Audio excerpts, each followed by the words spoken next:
خواجہ بابرکت نام میں ایک بار پھر آپ کی سلامتی ہو۔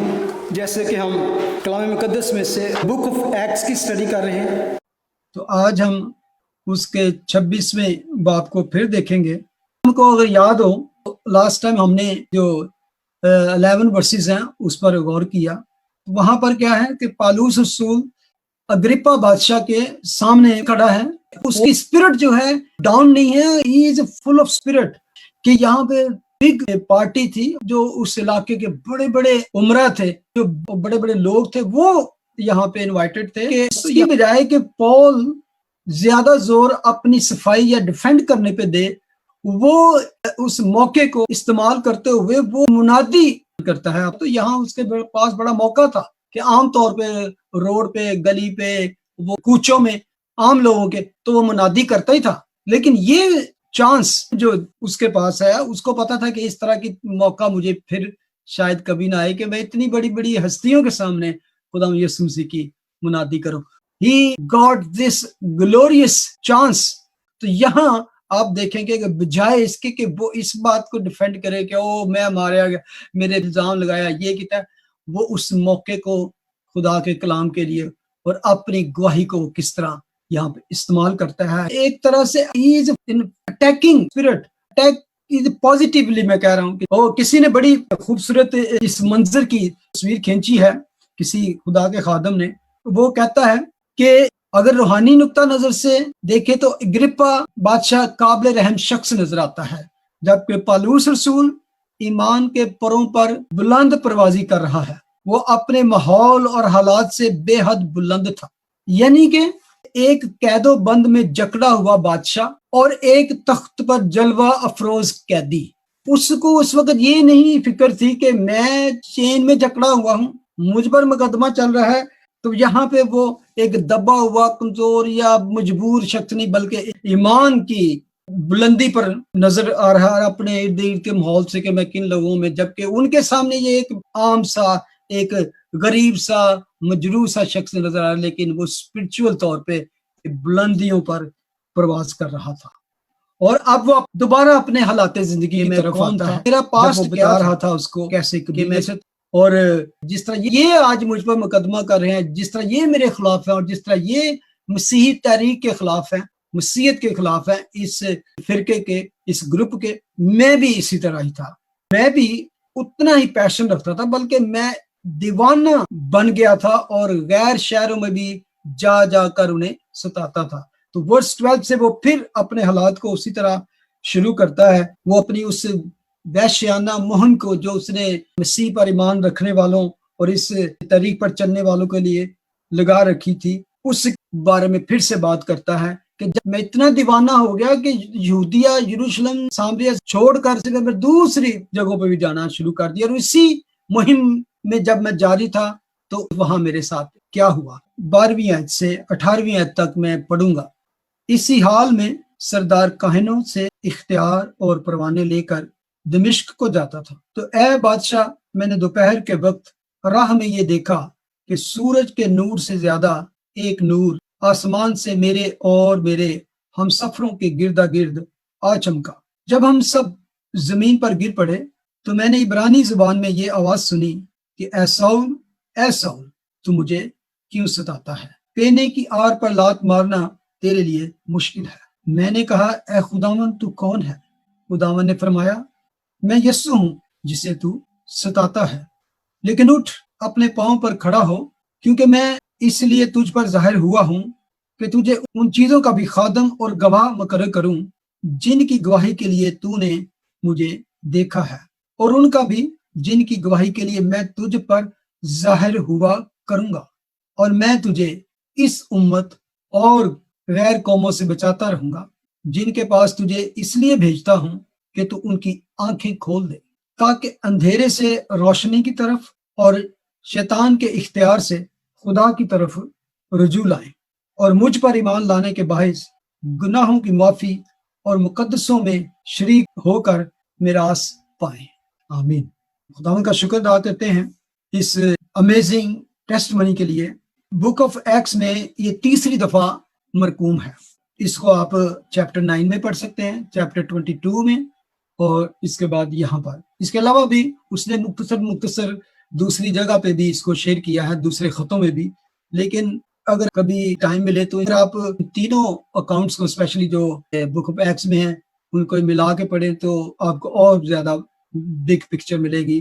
اینی ہو، تو یہاں ہم نے پڑھا کہ دمشق کی راہ پر جب وہ جا رہا تھا تو وہ اس نظارے کو بیان کرتا ہے کہ وہ کس طرح وہاں پر اس پر یہ سارا کچھ ہوا، اور اس کی زندگی میں یہ تبدیلی آئی. جب اب وہ اس اپنی ٹیسٹمنی کو استعمال اس لیے کرتا ہے کہ میں بتا سکوں کہ اگر میں آج آپ کی سائڈ سے اس اپوزٹ سائڈ پہ ہوں تو کیوں ہوں. یہ میرے ساتھ ہوا، تو یہ واقعہ ہوا کہ مجھے کسی انسان نے نہیں، کسی گروپ نے نہیں، بلکہ آسمان سے میرے ساتھ یہ مداخلت ہوئی. لکھا ہے میں نے راہ میں سورج کے نور سے زیادہ ایک نور آسمان سے اپنے گرد اور اپنے ساتھیوں گرد چمکتے تھے. سورج سے بڑھ کر، یعنی کہ ایسی روشنی جس سے آنکھیں چندیا جائیں، جس سے آنکھیں کھول نہ سکے انسان. گریٹ لائٹ، ایسی لائٹ جس سے انسان سہ نہ سکے. بلکہ آپ کو پتا ہے کیا ہوا اس کے ساتھ؟ وہ اندھا ہو گیا. اور وہاں صرف یہ نہیں ہوا، 2-3 باتیں ہوئی اس واقعے میں. لائٹ، وہ گر پڑے، اور پھر کیا؟ آواز. ایک گریٹ لائٹ، دین ایک بڑی آواز اس نے سنی، اور اس آواز نے خاص اس سے مخاطب ہو کر کلام کیا. اور وہ کلام کیا تھا کہ وہ آواز آئی، اے ساؤل اے ساؤل تو مجھے کیوں ستاتا ہے. اس پر جو یسوع نے الزام لگایا وہ ان الزاموں سے ہٹ کے تھا جو آج اس پہ چلے. تو مجھے کیوں ستاتا ہے. اب پول یہاں پہ کہہ سکتا تھا کہ میں نے تو تجھے کبھی ستایا نہیں، میں نے تو تیری ملاقات ہی نہیں تیرے نہ کبھی ہوئی، کون ہے تو.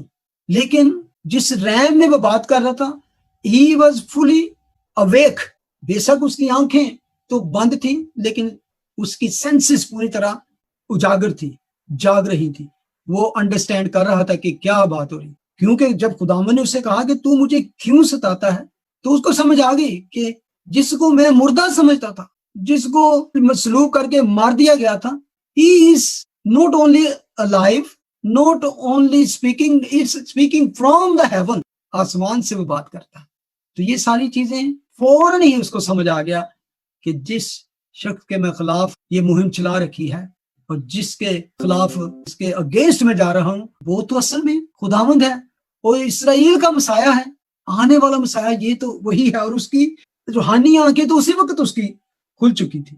اس بات کو ہمیں اس طرح سمجھنے کی بھی ضرورت ہے کہ بے شک آج دنیا میں ہم دیکھتے ہیں بہت سے مسیحیوں کو ستایا جاتا ہے، بہت سے چرچوں کو ڈھایا گرایا اور آگ سے برباد کیا جا رہا ہے، بہت سی کلیسیاؤں کو پرسیکیوشن کا سامنا ہے. لیکن یاد رکھنے کی بات پتہ کیا ہے؟ if anybody persecute Christians، خدا کے لوگوں کو، تو وہ خداوند اپنی ذات پر لیتا ہے سارا کچھ. وہ دنیا کو یہ کہتا ہے، خداوند کہتا ہے کہ اگر تم میرے لوگوں کو ستاتے ہو تو تم مجھے ستا رہے. اولڈ ٹیسٹمنٹ میں ہم پڑھتے ہیں نا، خداوند اسرائیل کو کہتا ہے کہ میری آنکھ کی پتلی ہے، جو ان کو چھوتا ہے میری آنکھ کی پتلی کو چھوتا ہے. وہ تو ایگزیکٹلی یہاں پہ یسوع کہہ رہے ہیں جو میرے لوگوں کو تنگ کرتا ہے، جو ان کو ستاتا ہے، وہ مجھے ستاتا ہے. یہ دنیا کے لیے ایک بہت بڑا چیلنج بھی ہے اور ایک وارننگ بھی ہے. لیکن ہم جانتے ہیں جب تک ان کی آنکھیں نہ کھلیں، جب تک وہ اندھے ہی ہیں، تو تب تک کیا ہے، وہ کرسچنز کو، مسیح کو ستاتے رہیں گے. ایکچولی وہ خداوند کی دشمنی، خداوند کہتا ہے یو آر اگینسٹ می. خداوند یہ دشمنی جو آپ کے ساتھ یا میرے ساتھ ہے، وہ اپنی دشمنی میں بنا لیتا ہے خداوند. تو یہاں پر وہ کہتا ہے پینے کی آڑ پہ لات مارنا تیرے لیے مشکل ہے. It is hard for you to kick against the goads. Actually یہ جو پینے کی آڑ پہ لات مارنا ایک فریز استعمال کیا گیا ہے، جس میں ہے کہ جب کھیتوں میں کھیتی باڑی کے لیے یا اور کسی چیز کے لیے کسی بھی جانور کو، اڑیل جوان ہوتے ہیں، ان کو ٹرین کیا جاتا ہے، تو اس کے لیے ایک آلہ استعمال کیا جاتا ہے. خاص طور سے جو جوان بیل ہوتے ہیں، جنہوں ٹگے کہنے ہیں پنجابی، تو ان کو کھیتی باڑی کے لیے جوتنا وہ بڑی مشکل ہوتا ہے. تو اس کے لیے پہلے وہ ایک سٹک استعمال کرتے ہیں جس میں آگے سے ایک کیل ٹائپ لگی ہوتی ہے. اس کے بعد جب وہ ہل میں جوتتے ہیں تو جہاں پر اس کے پاؤں لگتے ہیں پیچھے، اس جگہ پہ بھی انہوں نے ایک کیل لگایا ہوتا ہے. تو جو وہ کوشش کرتا ہے وہاں سے نکلنے کی، تو پیچھے اپنی وہ کک کرتا ہے، بیک سائڈ پہ مارنے کی کوشش کرتا ہے. تو جہاں وہ کک مارتا ہے وہاں پر وہ کیل لگا ہوتا ہے. تو کیا وہ کیل جب اس کو لگتا ہے وہ زخمی ہوتا ہے, بار بار وہ مارتا ہے, بار بار زخمی ہوتا ہے, تو آخری طور پہ وہ سمجھ جاتا ہے کہ میں جتنی بار وہاں پہ کک ماروں گا, لات پیچھے ماروں گا, تو وہ میں خود کو ہی زخمی کروں گا. تو آہستہ آہستہ وہ کک مارنا چھوڑ دیتا ہے, تو وہ پھر اس طرح ٹرینڈ ہو جاتا ہے, پھر وہ کک نہیں مارتا. تو وہ خداوند اس کو کہتا ہے تو یہ جو کر رہا ہے تو اپنے ضمیر کے خلاف جا رہا ہے, جو تو کرنا چاہتا ہے تو اس کے خلاف جا رہا ہے. تو خدا کی خدمت کر رہا ہے لیکن ایکچولی تو خدا کے خلاف جا رہا ہے. تو چھوڑ دے, یہ جتنا تو کرسچن کو مارے گا, کرسچن کے خلاف جائے گا, اپنے آپ کو زخمی کرے گا. جس کے انڈر ہونا چاہیے تو اس کے خلاف ہے. خداوند کا شکر ہے کہ یہ جو بیل تھا خداوند کا, یہ سمجھ گیا, یہ عقل مند تھا, وہ فوراً سمجھ گیا کہ یہ واقعہ ہی میرے لیے خطرناک ہے, میں اپنے آپ کو ہی زخمی کروں گا. خداوند کہتے ہیں میں یسوع, آئی ایم جیزس. اور یہ پالوس رسول کے لیے ایک جھٹکے سے بلکہ صدمے سے کم نہیں, کیونکہ اس بات کو وہ یاد کر کے بعد میں بھی بڑا پچھتاتا ہے کہ میں نے اپنے خداوند کے خلاف جا کر اس کی کلیسا کو کس قدر ستایا. اور یہ حقیقت اس پر کھلنے کے لیے ٹائم نہیں لگا. جس طرح وہ روشنی اتنی بڑی روشنی تھی, اسی طرح روحانی طور پر بھی وہ اندر سے روشن ہو گیا, اور اس نے فوراً گھٹنے ٹیک دیے. اس نے کوئی بحث نہیں کی, کیونکہ وہ آواز ہی ایسی تھی, وہ آواز ہی اس کے اندر اتر گئی. اور اس کے بعد اس نے فرمایا کہ اٹھ, اپنے پاؤں پر کھڑا ہو, کیونکہ میں اس لیے تجھ پر ظاہر ہوا ہوں کہ تجھے ان چیزوں کا بھی خادم اور گواہ مقرر کروں جن کی گواہی کے لیے تو نے مجھے دیکھا ہے, اور ان کا بھی جن کی گواہی کے لیے میں تجھ پر ظاہر ہوا. یہاں پر خداوند اسے اب اپنا مشن بتاتے ہیں کہ میں نے تجھے کس بات کے لیے چنا ہے اور آج تجھ پر ظاہر ہوا. پہلے تو خداوند نے کہا کہ you are my servant and my witness, میرا گواہ اور میرا خاتم. یہ بات ہمیشہ یاد رکھی, جب خدا کسی کو بلاتا ہے, اگر آپ کی زندگی میں کچھ بلاہٹ ہے, تو you are servant and also witness. کیا چیز؟ خاتم اور گواہ مقرر کیا, ناٹ اونلی سرونٹ بلکہ گواہ بھی. اور آپ اس اعمال کی کتاب میں گواہ کے لفظ وٹنس کے بار بار یہ ورڈ آتا ہے, وٹنس وٹنس وٹنس, گواہ. ایک چیز کہ تو نے مجھے دیکھا, اور یہ بہت ضروری تھی خداوند کا اس پہ ظاہر ہونا, کیونکہ خداوند کے جتنے شاگرد تھے, رسولی کلیسیا کے جو پہلے سربراہ تھے, 12 شاگرد, جن میں سے ایک جو وہ تو غدار ہو گیا, اور جب اس میں اس کو ایڈ کیا گیا تو اس کو وہی چیزیں اور وہی کوالٹی اس کے اندر ہونی چاہیے. اور سب سے بڑی کہ وہ خداوند یسوع مسیح کی زندگی کے اور موت کے اور ان کے ریزرکشن کے ساری چیزوں کے گواہ تھے. تو اس لیے اس کو بھی اس کی ریزرکشن کا اسپیشلی جی اٹھنے کا گواہ ہونا ضروری تھا.